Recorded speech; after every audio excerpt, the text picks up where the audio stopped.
Virgin Radio, Style Rock.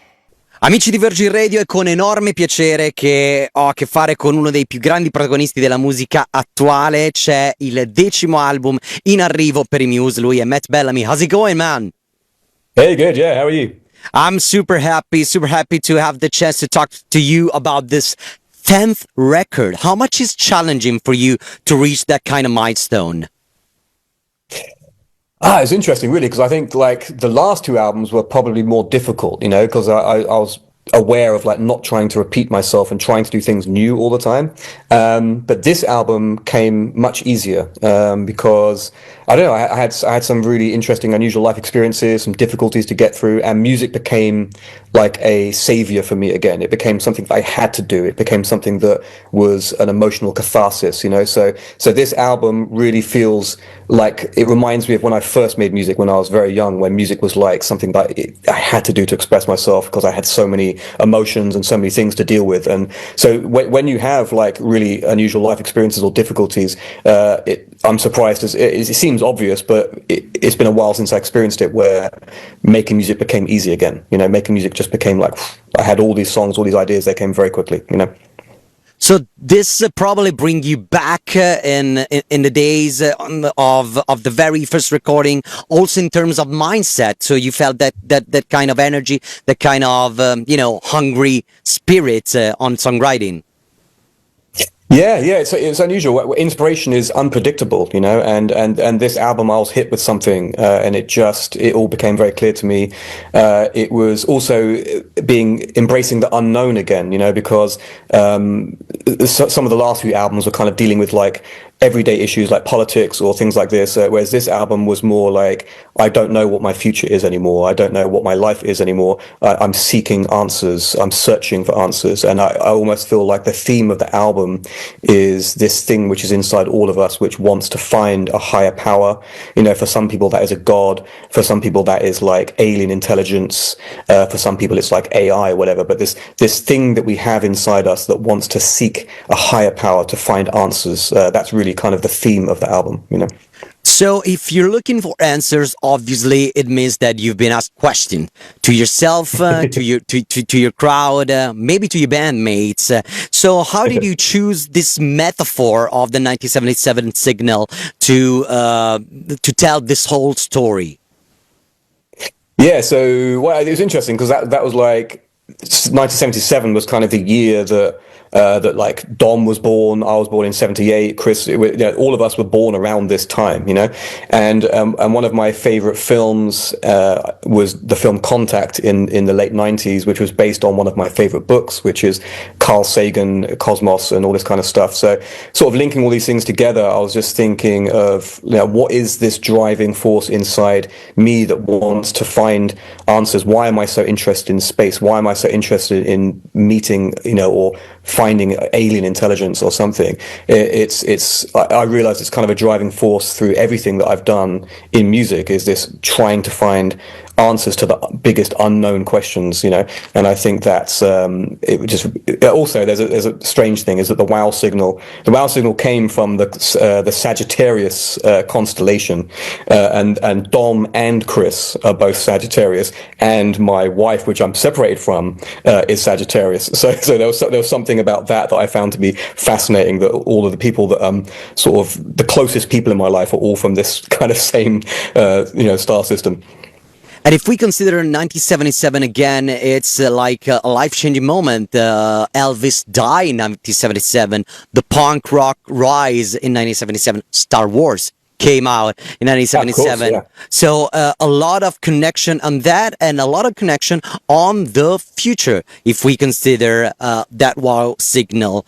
Again, if you consider that kind of experiences, how did you melt it in terms of sound? You always try to evolve yourself, but you already said it's been an easier record. Also in terms of productions. Actually, no. I mean, in terms of the songwriting, I'd say it was one of the easiest albums for me. Like all the lyrics, all the ideas, and the general ideas were pretty straightforward. I mean, not straightforward, but like they came naturally. They came very quickly. But the production though was definitely challenging. You know, so some of the productions were unusual. Like especially Night Shift, Superstar. We wanted to make a kind of disco dance song that sounded real, like it is real. That the band is playing for real. You know, and obviously you're competing against like EDM music. You're competing against programmed music. You know, most dance music is programmed with computers. So trying to compete with computers is an interesting concept. You know, so getting a really interesting bass line, a great drum beat, and playing it for real, but making it sound modern in the way that it can compete with computer generated music. You know, that was one of the big challenges. You know? Yes, a little bit of French touch, but again, the live and the analog approach is something that it can be separated from Muse. We've been saw you live so many times, and still the playing, it's something that it's so important. And in terms of communication, you launched the album with a very cool strategy. How much is important for Muse to be on the page, also in the terms like trying to find the right, catch to bring people to your new music, new stuff, and whatever that surrounds Muse music? Yeah, I think it's just we think about the songs, music, what the ideas are, and we think like how can we get people to discover this music in a way that relates to that, you know. So for this album, that was people doing these kind of searches for these different hexagon points around Europe to kind of find segments of the song hexagons, or using like astronomy for people to like look at star systems and unlock different pieces of music or snippets about the album. So we kind of feel like that way of discovery helps people understand what the album is about, you know. And in terms of promotion, the very first single came out in 2025. So you also have to deal with the fact that you're a stadium rock band, and so maybe there is pressure that struggle with freedom of expression sometimes when you have to, give the record to the record label. Does it happen to you? Not really. I think we've never really thought too much. I mean, with all respect to our record label, they've never really told us what to do ever, you know. We've always just been very kind of free. It's been nice really to work with a record label that doesn't really want to interfere with what we're doing. It gives us a lot of freedom. It's the freedom of not being a pop artist as well. Like being a rock artist, you have more freedom. You can just kind of do whatever you want. We chose to put out the song Unraveling last year just because we wanted to. You know, I think maybe like record label or something probably would have wanted to save it for when the album comes, but we said we want to put this song now because we want to play it at these shows now, you know. So that's just what we did, you know. So we just tend to put music out in the way that we think is best for us and for the fans and for the shows, you know.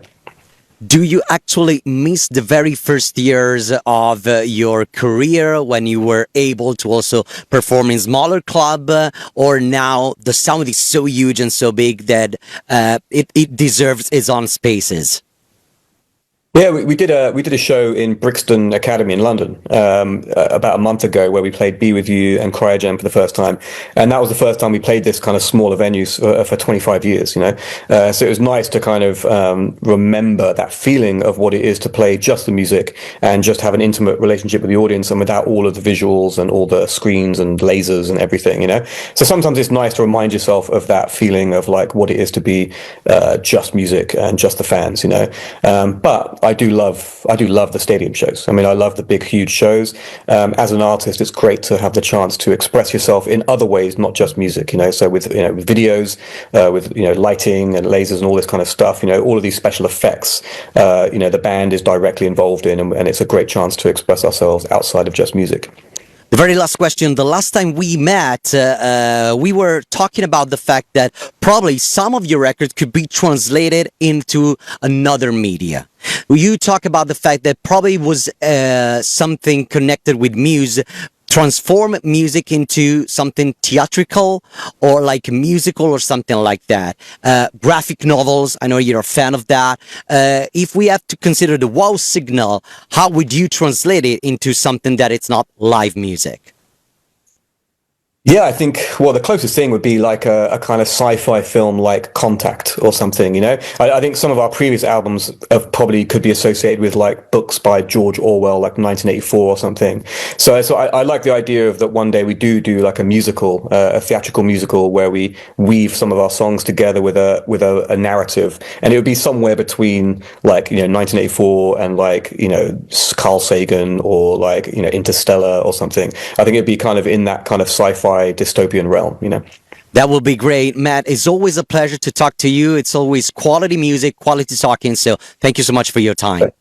Thank you very much. Appreciate it. Bye. Take Thank care. you. Bye. Virgin Radio, Style Rock.